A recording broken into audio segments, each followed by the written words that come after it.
Assalamualaikum warahmatullahi wabarakatuh.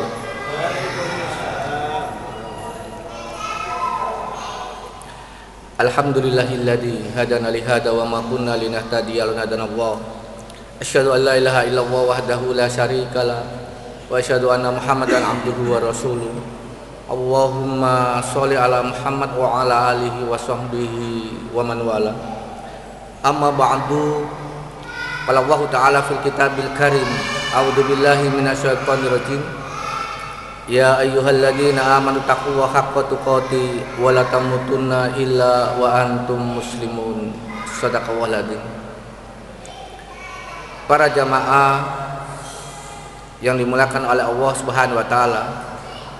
Alhamdulillah kita bersyukur kehadirat Allah Subhanahu wa taala yang mana pada malam hari ini kita masih diberi kesempatan oleh Allah untuk bisa menjalankan ibadah puasa, dilanjutkan dengan sholat isya dan tarawih. Semoga amal ibadah kita di bulan suci Ramadan ini diterima oleh Allah Subhanahu wa taala. Amin ya rabbal alamin. Tak lupa salam dan sholawat kita tujukan kepada junjungan kita Nabi besar Muhammad Rasulullah SAW beserta keluarga, sahabat dan para pengikutnya sampai akhir zaman. Para jamaah, pada malam hari ini kami akan menjelaskan tentang indahnya kesabaran. Kami awali dengan menjelaskan apa itu sabar. Sabar itu kalau menurut bahasa berasal dari kata sobaro yang artinya menahan. Ya, kalau orang Surabaya ku ngempet.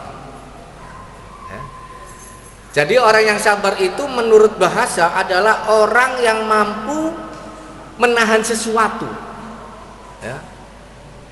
Itu orang yang sabar menurut bahasa. Ya. Sedangkan pengertian sabar itu sendiri adalah orang yang mampu menahan perasaan gelisah, putus asa, amarah, dan mampu menjaga lidah untuk tidak berkeluh kesah, sambat, ngersolo, ya, dan juga mampu menjaga anggota tubuhnya untuk tidak menyakiti orang lain. Ya. Itulah pengertian sabar. Lalu ada orang yang bertanya begini, apakah sabar itu ada batasnya? Ya. Kalau jamaah ditanya, sabar itu ada batasnya enggak? Ada enggak? Ada enggak? Enggak ada, ya, gitu loh. Ya. Jadi sabar itu tidak ada batasnya. Enggak salah. Pernyataan seperti itu enggak salah. Kenapa? Karena sabar itu sesuatu kebaikan. Sesuatu yang baik itu tidak perlu dibatasi. Ya. Tetapi yang perlu kita pahami bersama bahwa pada hakikatnya sabar itu ada batasnya. Apa batasan kesabaran? Batasan kesabaran itu adalah iman. Semakin orang itu kualitas imannya baik, dijamin sabarnya pasti baik. Tapi kalau imannya itu rendah, kesabarannya juga rendah. Oleh karena itu kita yang hadir di sini kesabarannya itu berbeda. Kenapa? Karena kualitas iman kita ini berbeda. Ya, jadi paham bahwa sabar itu ada batasnya. Apa itu batasnya? Yaitu kualitas iman. Para jamaah, ada satu kalimat Jawa yang kata-katanya itu hampir sama, yaitu watak sama watuk. Apa itu watak? Watak itu karakter, watak itu tabiat, watak itu sifat. Itu datangnya dari Allah, tidak bisa dirubah. Watuk penyakit, ya, tak loro watuk ngone dokter, nggih, dikai obat, diminum, insya Allah sembuh. Lalu apa hubungannya dengan kesabaran? Ya. Hubungannya adalah sabar itu watak atau watuk. Ya. Kalau sabar itu watak, berarti mulai dia itu baru lahir sampai mati dia akan sabar terus. Tapi kalau sabar itu watuk, ya, maka orang itu kalau ingin menjadi orang yang sabar itu tergantung dirinya sendiri mau sabar atau tidak. Mana yang benar? Yang benar itu yang kedua. Sabar itu watuk. Makanya ada sebuah hadis di mana Rasulullah SAW bersabda begini, barang siapa memaksakan dirinya untuk bersabar, maka Allah akan membuatnya mampu bersabar. Hadis riwayat Bukhari. Hadis ini jelas kata Rasul, kalau kita itu ingin menjadi orang yang sabar, itu harus dipaksa. Paksa diri kita untuk menjadi orang yang sabar. Tapi untuk menjadi orang yang sabar itu perlu ilmu. Orang itu tidak bisa disuruh sabar. Tapi kalau dia tidak punya ilmunya sabar, sedikitnya ada 5 hal yang harus kita pahami kalau kita itu ingin menjadi orang yang sabar. Yang pertama adalah yakin bahwa dunia dan isinya itu milik Allah. Ketika orang itu yakin bahwa dunia dan isinya itu milik Allah, ketika kehilangan sesuatu yang dia cintai, maka dia tidak gelisah, dia tidak galau, dia tidak sedih. Kenapa? Karena dia paham bahwa semuanya ini milik Allah dan akan kembali kepada Allah. Kalimat innalillahi wa inna ilaihi rajiun itu adalah kalimat pengembalian. Sesungguhnya kita ini milik Allah dan akan kembali kepada Allah. Segala permasalahan yang kita hadapi ketika dikembalikan kepada Allah, pasti orang itu sabar. Contoh, ditinggal mati bojo, nggih, sing wedok mati, sing lanang masih hidup, kawin meneh nggih gak apa-apa. Sama ya, sing lanang mati, sing wedok hidup, kawin meneng ndak apa-apa. Tinggal mati anak, ditinggal mati cucu, nah iki mbah ini kalau cintanya sama cucu 1000%. Oleh karena itu kalau orang tua sampai membuat anaknya sakit, cucunya sakit, mbah bertindak. Cok macam-macam mbak mbah ya, cucu itu sayangnya itu luar biasa. Kehilangan jabatan, kehilangan harta, tenang dia, sabar, paham. Karena semua itu dikembalikan kepada Allah. Tapi kalau tidak punya paham gini, stres, gendeng, ditinggal mati bojo, ditinggal mati anak, kehilangan harta, stres, jadi ODGJ, jadi orang gila. Ini yang pertama. Yang kedua, agar kita ini menjadi orang yang sabar, yaitu apa? Memahami hakikat kehidupan. Ada orang beranggapan bahwa dunia ini surga, ya. Kepinginnya hidup di dunia itu tidak susah, tidak ada masalah, kepinginnya enak-enak tok, seneng-seneng tok. Orang yang seperti ini dijamin akan stres dia. Pasti stres. Kenapa? Karena memang kehidupan itu tidak sesuai dengan yang kita harapkan, yang kita inginkan. Seringkali terjadi sesuatu di luar apa? Kehendak kita. Loh kok ngene ya? Ada kalimat itu. Ya. Coba kita lihat orang-orang yang terkenal, katakan artis yang top lah, ya, artis Amerika, artis Eropa, ya, artis Jepang, drakor. Nah, itu. Coba lihat matinya, bunuh diri, aneh. Terkenal, duwe akeh, ketika ada masalah, tidak siap mental, bunuh diri, Pak. Karena dia tidak paham tentang hakikat kehidupan. Bagi kita orang yang beriman itu kan paham bahwa hakikat kehidupan itu adalah ujian. Tidak ada orang yang tidak diuji oleh Allah, tidak ada. Kita paham itu, kita yakin itu. Karena jelas di dalam Al-Quran surat Al-Baqarah ayat 155 Allah berfirman, walanabluwannakum bisyai'in minal khaufi wal ju'i wa nafsi minal amwal wal anfusi was samarat wa basyiris sabirin. Dan kami pasti akan menguji kamu dengan sedikit ketakutan, kelaparan, kekurangan harta, jiwa dan buah-buahan, dan sampaikanlah kabar gembira kepada orang-orang sabar. Paham Pak ayat ini Pak? Ngerti Pak? Nggih.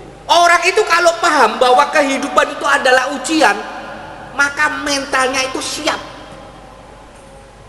Dan kita semua paham ujian yang diberikan oleh Allah itu beda-beda, tidak sama. Sing wedok api, sing lanang selingkuh, ya kan? Ono. Sing lanang api, sing wedok masalah. Duwe anak, nakali gak karuan. Gak duwe anak, entek duit ratusan juta, bayi tabung, gak dadi-dadi, disuntik gugur, suntik gugur. Akhirnya joko anak, ya. Dikudo dulur, utang terus saya adikmu iku opo gak bayar-bayar. Ono ae Pak.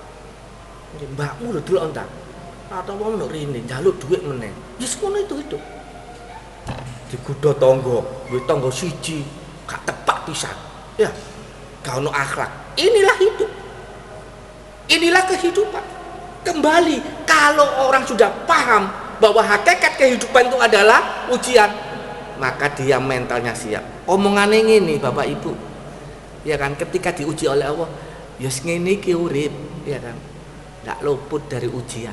Selama kita ini hidup, jangan harap yang namanya masalah ujian itu selesai. Enggak Pak, ya kan, satu selesai timbul lagi, satu selesai timbul lagi, bahkan ada yang barengan.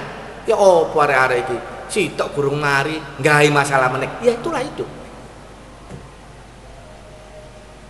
Yang ketiga, agar kita ini menjadi orang yang sabar adalah yakin ada kemudahan di balik kesulitan. Saya pernah melihat ada sebuah mobil yang di belakangnya itu ditulisi fa inna ma'al usri yusra.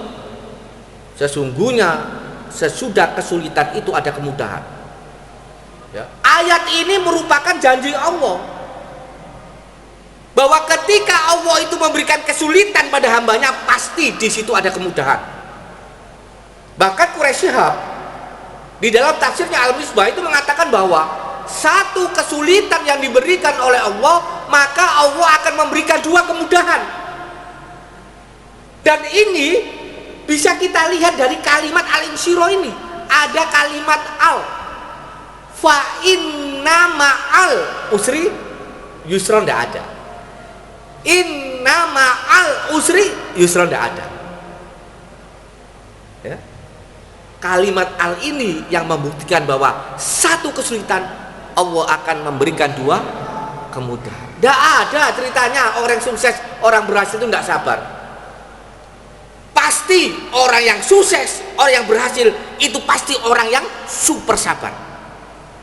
Contoh yang sederhana, lampu ini ya. Lampu ini penemunya itu Thomas Alva Edison. Kalau kita lihat ceritanya, kisahnya, ketika Thomas Alva Edison menemukan lampu ini, itu prosesnya, waduh, berat. Ya, nyobanya itu ratusan kali. Coba meledos, dua terus. Kalau saja Thomas Alva Edison itu putus asa, lampu ini nggak nyala Pak, peteng dunia itu. Karena apa? Sabar terus. Akhirnya apa? Ditemukan. Nah, sampai lihat pengusaha-pengusaha yang sukses itu, pasti itu adalah orang-orang yang sabar Pak, pasti. Ya. Contoh yang sederhana ya, contoh pengusaha kuliner, masakan. Kalau orang sudah mengatakan bahwa masakan itu legend, pasti enak, laris. Bebek, oh sinja, oh legend Pak, enak Pak. Umpama nih seneng bebek ya.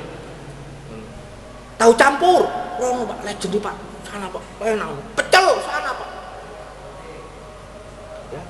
Gitu loh. Apa itu legend? Wis suwe lah dodolan niku. Iya kan? Itu karena sabar. Sedina dodolan gak payu. Aduh, soro-soro. Wis gak kuat gak. Nggak ada, Pak. Sabar, Pak. Kuncinya itu di sini. Yakin bahwa setiap kesulitan itu ada kemudahan. Yang keempat, yakin pertolongan Allah itu dekat. Seringkali Allah memberikan pertolongan kepada hambanya itu ketika hambanya itu sudah terdesak, wis kepepet, wis gak ono dalan. Nah, cari ini wong Surabaya iku wis legrek wisan. Aduh wis gak iso apa-apa iki wis. Angel iki ngono. Ya, seringkali seperti itu. Contoh Nabi Ibrahim.